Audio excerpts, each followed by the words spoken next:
Hi guys, gals, and non-binary pals. Welcome back to our channel. And if this is your first time here, welcome to our channel and Happy New Year. Today we're going to be discussing the murder of Laci and Connor Peterson and the conviction of Scott Peterson in their double homicide. Scott was found guilty of their murders and sentenced to death nearly 2 decades ago. But new evidence that's emerged may allow Scott the chance to walk free in 2021. We'll be giving you all the details on that in today's video. But before we get into today's case, we want to announce a 500 subscriber giveaway. Currently, we're at 200 subscribers and we will be giving $25 to 2 lucky subscribers as soon as we get to 500 subs. Stick around until the end of the video so you can learn how to enter to win.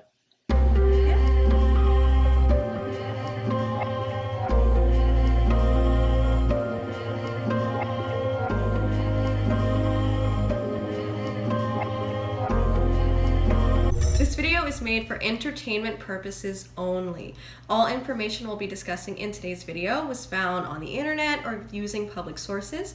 We mean absolutely no disrespect to anyone involved in today's video, especially the victims and their families. This video is not made for children, so viewer discretion is strongly advised. This is going to be a long one, so if you're of legal drinking age in your country, grab some wine, grab some snacks, grab a seat, and get ready because this is going to get pretty intense. So let's get into it. Laci Denise Rocha was born May 4th, 1975 to parents Sharon and Dennis Rocha, who were high school sweethearts. Laci was the second of the couple's 2 children, with her older brother Brent being born in 1971. Laci's parents owned a dairy farm, and it's said that Laci was really active on the farm. She loved plants and animals, and her mom often called her a typical Taurus. Laci's love for the earth and gardening would be something that she kept with her for the duration of her life. Looking at photos of her, Laci was a truly beautiful child. She had big brown eyes and a huge smile that was said to light up any room that she was in. She was just absolutely stunning. Laci's parents divorced when she was very young, and she moved with her mother and older brother to Modesto, California, a place where later on she would call her hometown. When she was 2 years old, her mother Sharon would end up remarrying a man named Ron Gransky. Remember that name, because he's going to be very important later on when we discuss the timeline of Laci's disappearance. Laci was a cheerleader throughout junior, high, and high school. She was said to be very liked and extremely popular. Friends who knew her described her as being outgoing and sweet with a heart of gold and an amazing sense of humor. People who knew Laci all seemed to just truly adore her. After graduating from high school, Laci would attend Polytech University in California, and that's where she majored in ornamental horticulture. Now, Laci thrived in her major. She loved plants, she loved organizing, she loved aesthetics, so she was able to be very successful in all of her classes. And based upon her continued learning and talents, it would be no surprise that Laci thrived in her future role as a business owner and housewife. While attending college, Laci would often visit a friend who worked at the Pacific Cafe in Morro Bay, California. It's there that she first laid eyes on Scott Peterson in mid-1994. She made the first move by slipping Scott her number. Now, Scott was an avid fisherman. Laci wasn't.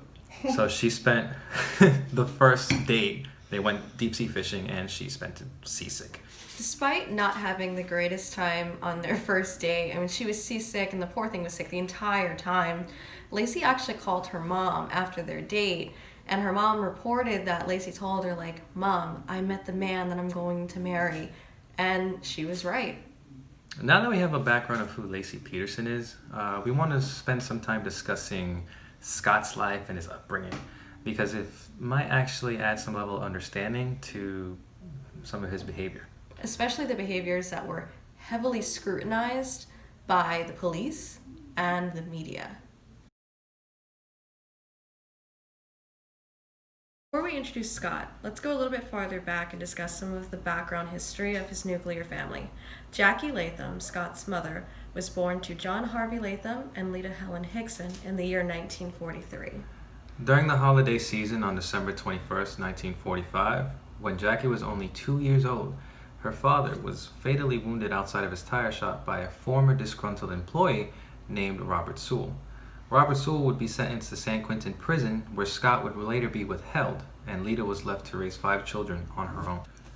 3 years later, at the tender age of 5, Jackie was left at a Catholic home, which during her adult life she would call basically an orphanage, due to the fact that her mother suffered a mental breakdown from the responsibilities of raising 5 children on her own. She was allowed weekly visitations with her mother, but by the time she was 18, her mother died. Being left alone, she would enter a string of failed relationships looking for the love of a family. Unfortunately, her relationships often ended in heartbreak, and Jackie would have 2 children by 2 different men that she would give up for adoption. Now, that's something that's said and speculated about Jackie, that when there were problems, she would just get rid of them, whether they're a small day-to-day problem or a larger problem like children who didn't have fathers to help her care for them. Whether or not Scott would, adopt that trait as an adult, it's just speculation. But it's something to consider when you think about this case and what ultimately occurred. Jackie would go on to open a boutique in Loyola, California, where she met Laci Peterson, who operated a crate packaging company. On October 24th, 1972, Scott Peterson was born at Sharp Coronado Hospital in San Diego, California, and he would be the only child that they would have together. Scott started playing golf at an early age. By an effort of his father to bond with his son, he quickly became very good at golf, beating his father at the age of 14. Scott's father believed that he had the natural talent and raw ability to make it as a professional golfer.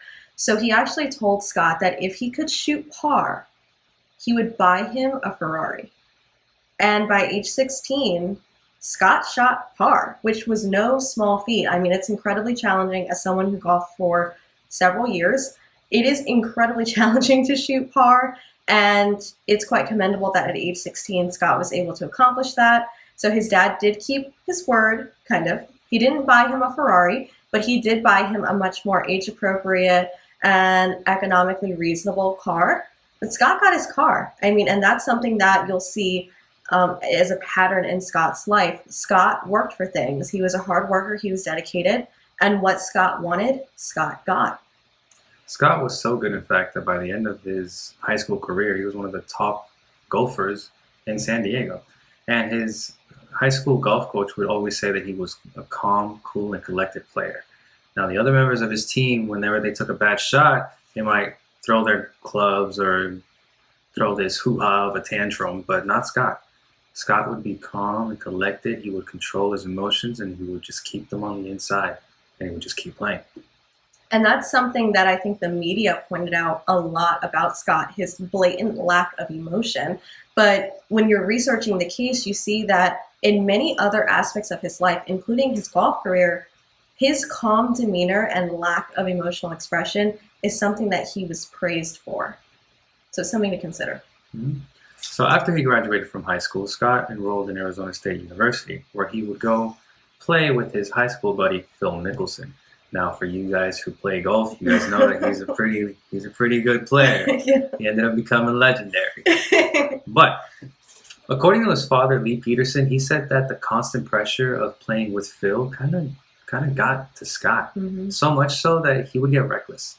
So, for example, there was this one night where one of his teammates, Chris Couch. His teammate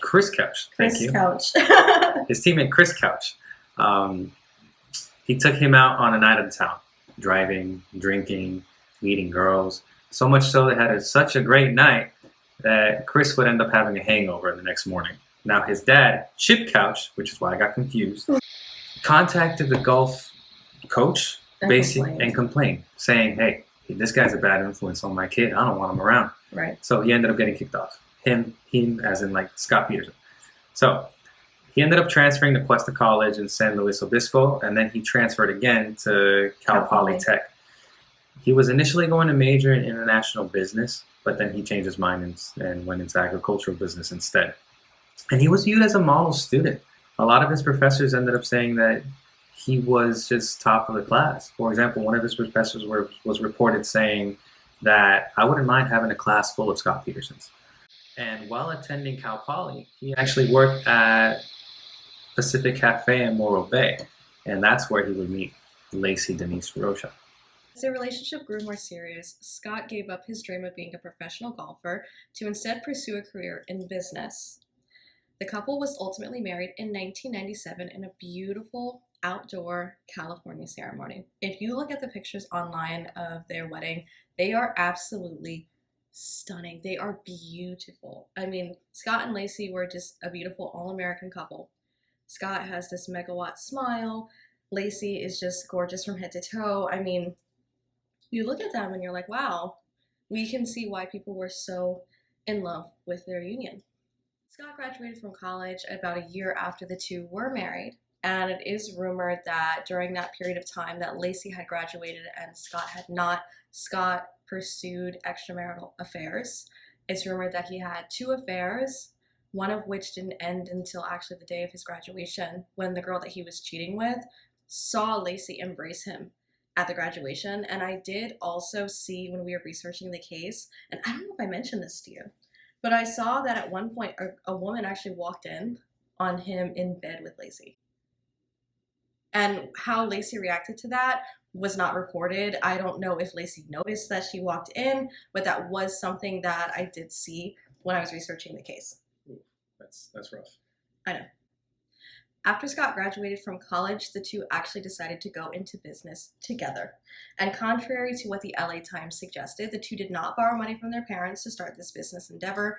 They opened a little shop called The Shack, and it was like a cool hangout spot for college kids in the area.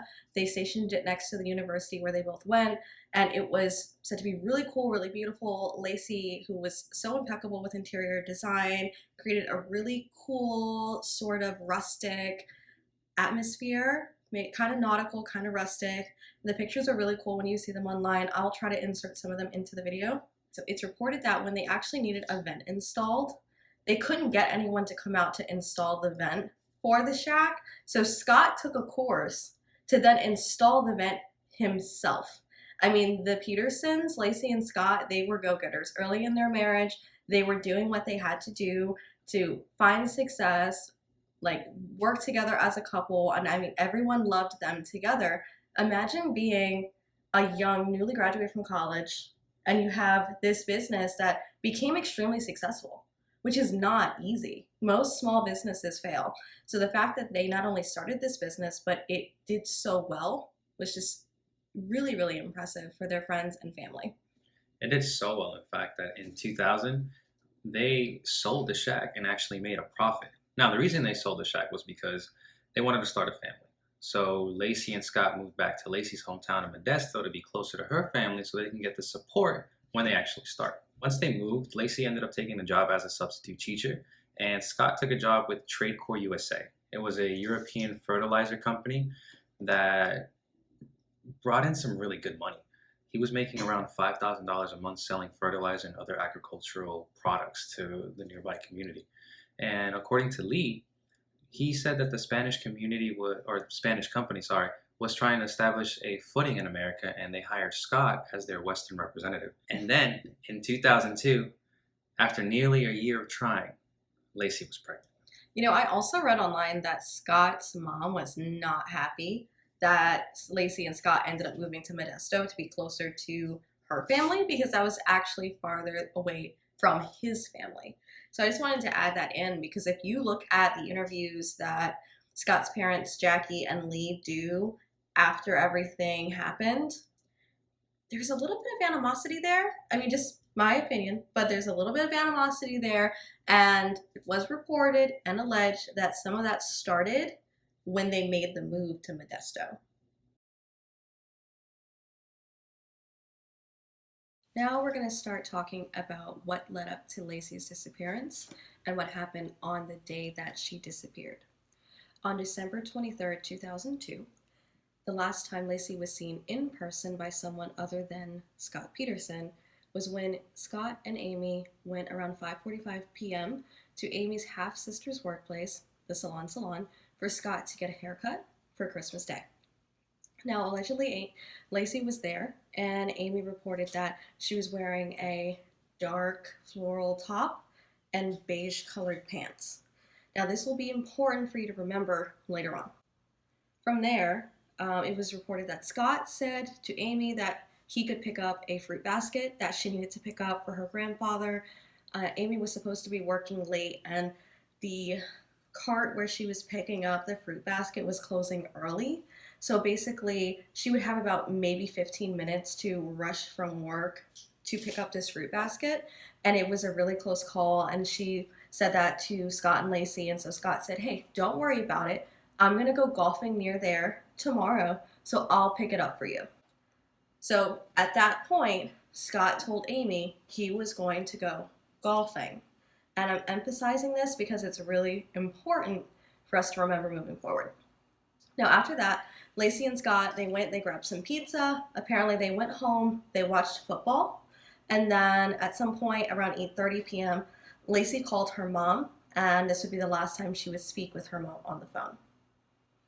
Now, the rest of what we're about to tell you is all testimony from Scott Peterson. So believe what you see fit. On Christmas Eve, December 24, 2002, Scott says that Laci woke up around 7:30 a.m. She went to go eat breakfast. She was 8 months pregnant. So whenever she woke up, she had to immediately eat because she would Get get sick. nauseous. She'd Yeah. get nauseous. Scott woke up about an hour later from Laci. Laci woke up earlier to eat because, again, she was pregnant and she was trying to beat the morning sickness. So Scott woke up, and he said that when he did wake up, he noticed that the blue pajama pants that Laci wore to bed were thrown over the hamper. Again, this is an important thing to note for later on. He went downstairs. He had a bowl of cereal. He said that Laci had a bowl of cereal for breakfast and that she'd already essentially started her day. She was making a list for a special Christmas morning breakfast she wanted to make. It was this fancy French toast that had to soak for like 12 hours before she could make it. And so she was telling him about the ingredients she wanted to go pick up and things that she needed to do for Christmas Day, for her parents, and just to prepare for the holiday. I mean, she's very excited. This was their first Christmas that they were going to have. She was basically about to have a baby. And so they were very excited, according to Scott, for the holiday and everything that had to be done. From there, Laci, allegedly, according to Scott, went to go curl her hair in a way that her sister Amy showed her the night before at the salon. So she was trying to essentially have it straighter at the top, but then flip out at the ends. Like, I do it when I give myself a blowout. Like, everyone wants that salon blowout, like, flip up. And the day I figured it out, it was like the biggest deal. So Laci was trying to figure that out, but it was a bit difficult. She, according to Scott, she had to sit down because of inflammation from being pregnant, trying to do it. And he thought that it was really funny and very cute for her trying to do that. But again, this is all based upon what Scott said. Scott would end up telling Laci that he was going to go play a round of golf while Laci was going to walk the dog and get some groceries for Christmas Eve and Christmas Day. Now, reportedly, there was a neighbor that saw Scott loading up his truck with some umbrellas that he had in his garage. Scott would end up telling the neighbor, I'm just going to go put these umbrellas in my warehouse. So on the drive to the warehouse, allegedly, this is when Scott decided it was a little bit too cold to go play a round of golf. So what was he gonna do instead? Fish. He was gonna go fish. Isn't it colder out in the water than it would be on the green? But that's just me. So he arrived at the warehouse and he sat down at his desk. Keep in mind, this warehouse is very tiny. It was like a pod, so it would only have enough room for his boat, a desk, and a computer. Right. Why did he have his computer at the warehouse? Do you get Wi-Fi at the warehouse? Yeah, he did. Oh, you do? Yeah, because like he sent emails that day, and like it was there, so he had Wi-Fi, everything was in there. Oh, he had a whole setup. Whole setup. Like an escape from home. Anyway, he would send some emails to his boss saying happy holidays. He would look up some instructions on how to build something for his agricultural business, and then he would hook up his boat to his truck and drive off. He forgot about the umbrellas. So he drove about 90 miles north to the Berkeley Marina.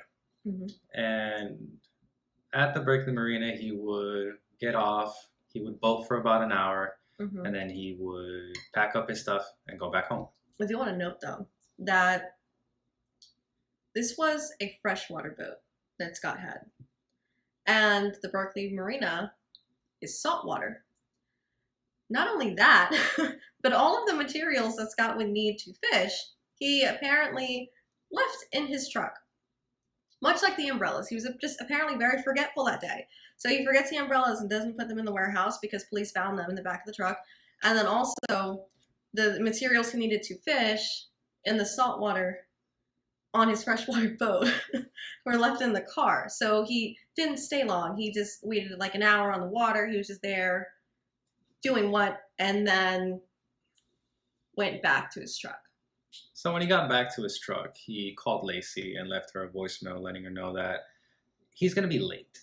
Mm-hmm. Keep in mind, the Berkeley Marina is like an hour and a half to 2 hours from where he lives. So and he's supposed to be golfing. He's supposed to be golfing and picking up a Christmas gift for Laci's half-sister, Amy. But he's not going to now. He's not going to.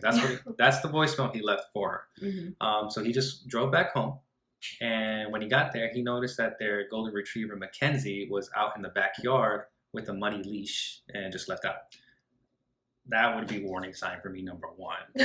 Because she's pretty responsible. If we had a dog, it would be inside, not outside with the leash still on. Anyway, he didn't think anything of it. He just put the dog back inside. He took off his clothes, put them in the laundry hamper, took a shower. No, in the laundry machine. Like, he washed them. Oh, he washed them. He straight up washed them. He came stripped naked right there and was like, washed them. That's a cleanly man. Allegedly. So, he ended up, after showering and changing, he ate some leftover pizza and started listening to some of the recordings. So, he listened to the recordings. The voicemail recordings. The first one was him letting her Laci know that he was going to be late. And then the second one was of Laci's parents. Laci's parents. Why is that odd? It's odd because Scott, when he got home, he just assumed that Laci, her car was in the driveway, and he just thought, okay, well, maybe her mom came and picked her up, and then they went to do Christmas shopping together. I mean, that's feasible, I think. To think, okay, well, just because her car's in there doesn't mean she's missing, and maybe she forgot to take the leash off the dog. So, but now he's listening to this recording, and they're saying hey, can you and Scott bring whipped cream tonight? And that's when he realizes, allegedly, according to Scott, this is when he realizes, Laci's clearly not with her parents, so something is wrong. So he first calls the parents just to make sure that Laci isn't with them. Mm-hmm. And once they tell him that, no, she's not here, he takes the dog, goes to the park where Laci typically walks the dog to go search for her. Mm-hmm. So he spends a little bit of time trying to look for Laci on his own. Mm-hmm. Then he comes back home, calls Laci's parents again, and says, I think Laci's missing. No. Allegedly, that is what Laci's mother, Sharon, said Scott told her. Right. Scott adamantly denies that. Scott says, I never said Laci was missing. I said I couldn't find her. He swears up and down, and this has not changed in the nearly 2 decades since this all happened. He's never said, he's never admitted to saying Laci's missing. But Laci's mother has remained adamant that Scott did say Laci's missing. So. Either way, Laci's stepfather, Ron Gransky, remember that guy? Mm-hmm. Yeah, he would end up calling the police to report that Laci was actually missing. Yes, my son-in-law called. He went playing golf this morning at 9:30. My daughter's been missing since this morning. She's 8 months pregnant. She took her dog for a walk in the park. The dog came home with just a leash on. So the dog came back without your daughter? Right. Is that where she's going? It's over at Maloma Park is where she went for the walk. What is Scott and Laci Peterson? I can't remember. Your name? My name is Ron. I'm her stepdad. Okay, what is your name? Gransky. Gransky? Ranpski. Her husband, Scott Peterson, is on his way over to the park to play. What's your stepdaughter's name? Scott Peterson? No, your stepdaughter. Laci Peterson. And that's something that the media also latched onto. Why didn't Scott call? Why did all this happen? But it was about less than an hour, from what I've read, between him getting home and then Ron Gransky calling the police. And at that point, Scott was also said to be looking for Laci. So it would make sense, I suppose, for someone else to call and report Laci missing. And this is 2002. This is not the land of iPhones like it is now. So I guess it would make sense for her parents to call and report her missing, and then Scott to still be out looking for her because, at this point, she's 8.5 months pregnant.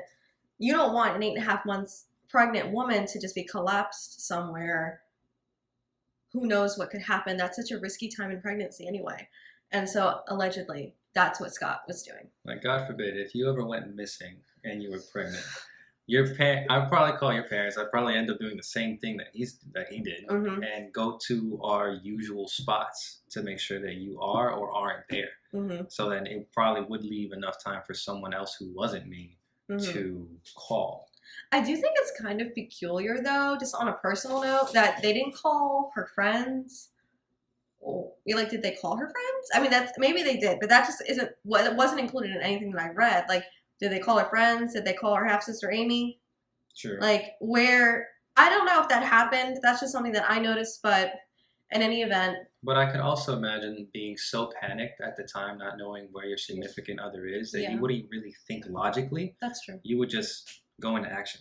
That's true. That is true. And I mean, they do also, like, a big deal was the fact that Scott came home and completely stripped and just washed his clothes immediately. I don't think that's super weird either. I don't. If I were to come home after a run or actually just coming back from work, she'd tell me to go straight into the shower because, you bring back so many germs anyway. Yeah. He's probably a neat freak out. He probably stunk. I mean, he was fishing. Like, he probably smelled like fish. Like, he smells like all sorts of things all the time. So it's not unheard of. And I mean, even moving forward, we're going to mention other, demeanor evidence that's brought up against Scott. I think that he just was very clean. I think he was just a very orderly person, and little things like that he was attentive to. Like, he was going to wash. He was the guy who washed his clothes when he came in, and I don't think that that's necessarily suspicious. Just weird. Yeah, but also you do it, so maybe that's like my own bias, because when I met you did laundry like every day. I did. So I don't know. Weird people, but tell us what you guys think. Yeah, leave a comment down below. Do you do laundry every day like this weirdo? Or are you like me and you wait to the last possible second until you run out of everything and then you do alone? A pile of laundry. Shut up. Right there. Okay. Anyway, let's get back to the case. Laci has officially been reported missing, and of course investigators launch into action. This is an 8.5-month pregnant woman who has just vanished. So they call Scott in, as they do. I mean, this is protocol, that they need to speak with the last person who saw Laci before she disappeared. And usually, I mean, according to investigators who worked the case, it was not typical for them to record the first interview that they did with anybody, like especially the spouse. But for some reason, Scott was just acting really weird to them. They're like, this guy, he doesn't seem worried. He doesn't seem panicked. He's not crying. I mean, he's not behaving like his pregnant wife is missing. And so they started to record the interview.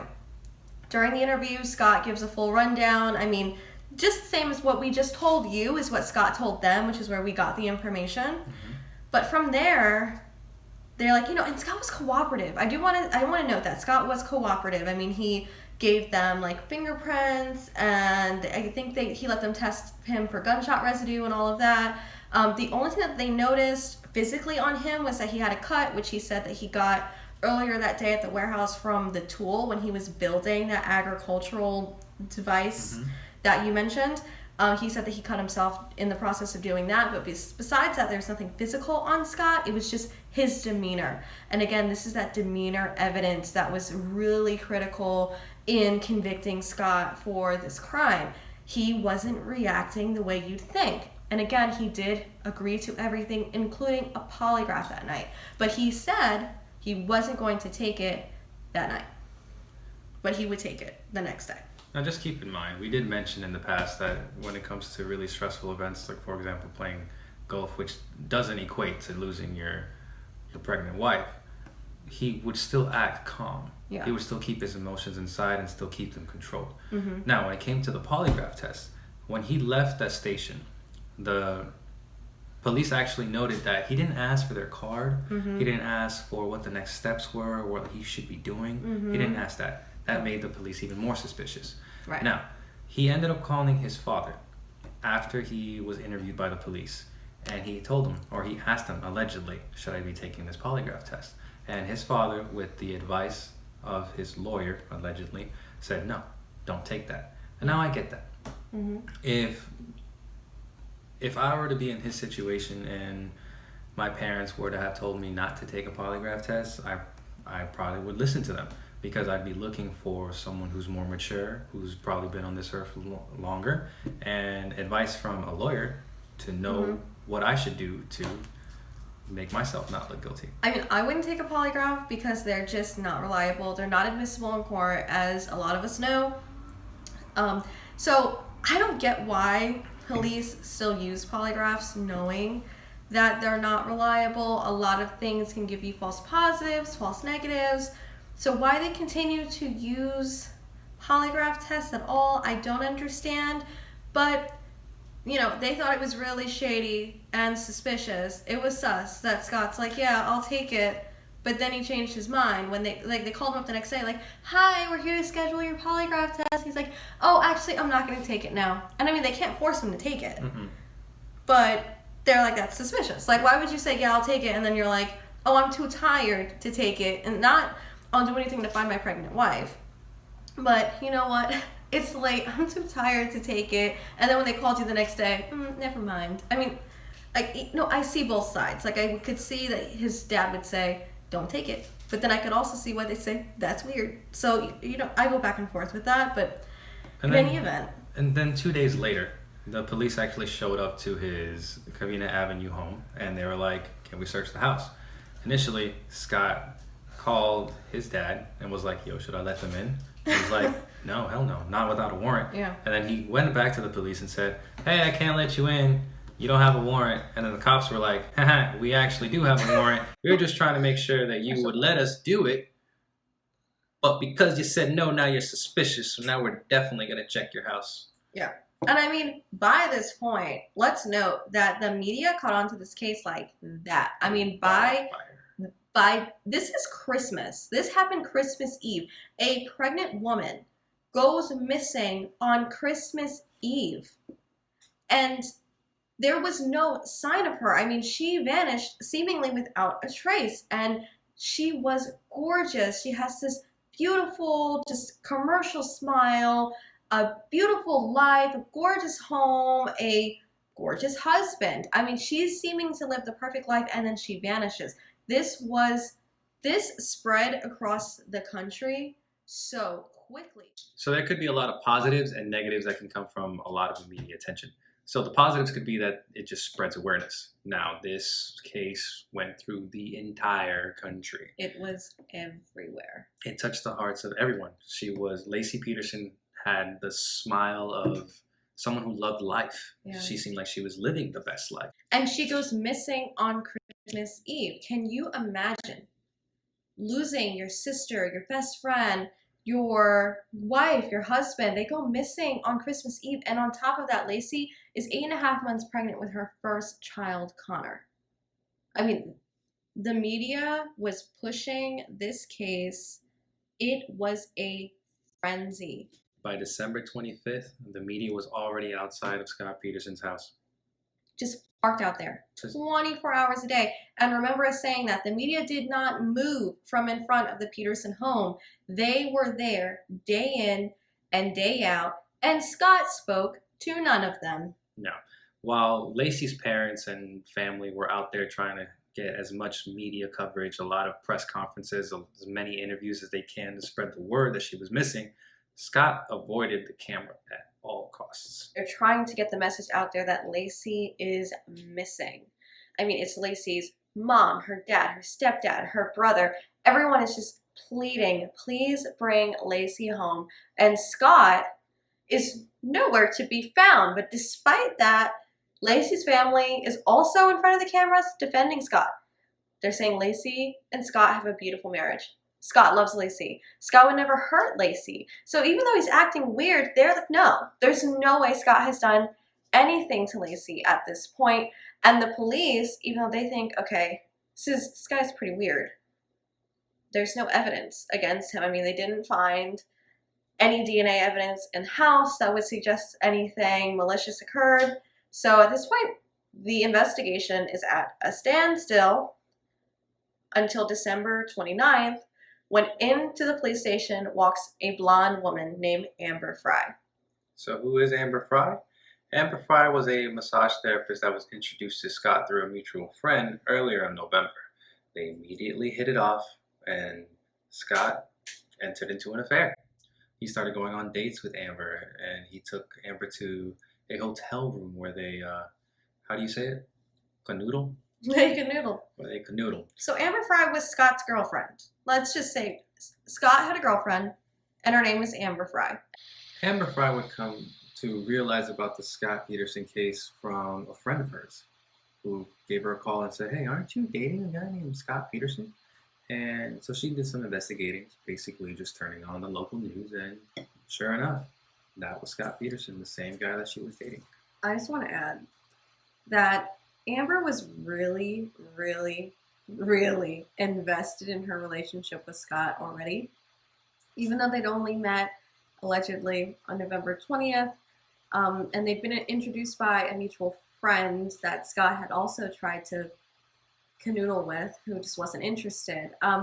Amber met Scott, and she just thought that this is the person that she was going to be with. I mean, she even allegedly, and I saw this in a few sources, and I kind of hope it isn't true, but she sent out a Christmas card with her and Scott on it, and I just wonder, she did have a why? daughter. Why? Yeah, she had a daughter, and she wasn't featured on the Christmas card, obviously, but why did she do that? Why send that out? You just met him. I don't know. I thought that was odd. That's just me, but I can imagine that if she felt that intensely about Scott and her relationship with him, that it was probably devastating for her to hear from a friend, not the news, not the paper, not all the tabloids in the grocery store, but from her friend that Scott was married and that she'd been having an affair. Scott maintained his relationship with Amber through Laci going missing, and she tells police, like, hey, I'm still talking to this guy. Like, we're still dating as far as he knows, and police are thrilled. They're like, hey, this is it. We can nail this guy. He's going to slip up, and we're going to get him, you know, where he's weakest, which, you know, was down there. So they wiretapped Amber's phone with her consent, and all of her conversations with Scott were recorded from that point forward. There is hundreds of hours of conversation between Amber and Scott. A lot of it is just public. You can go look it up. Scott called Amber and contacted Amber nearly every single day throughout Laci's disappearance. Every single day. And on December 31st, the night of her candlelight vigil, Scott was seen talking to someone on the phone. And sure enough, this would be Amber. He would end up saying that he was in Europe. He was at the Eiffel Tower looking at all the lights and how it was so grand and gorgeous, and how he was with his French friend named Francois, the most generic French name that he could pick. And he was just creating this elaborate story. And It's an elaborate lie for Amber. And it sounds good.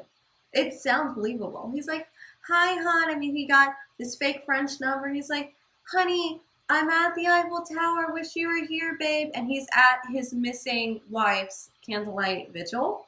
Are you serious? And this is when investigators knew. They knew Scott Peterson had done it.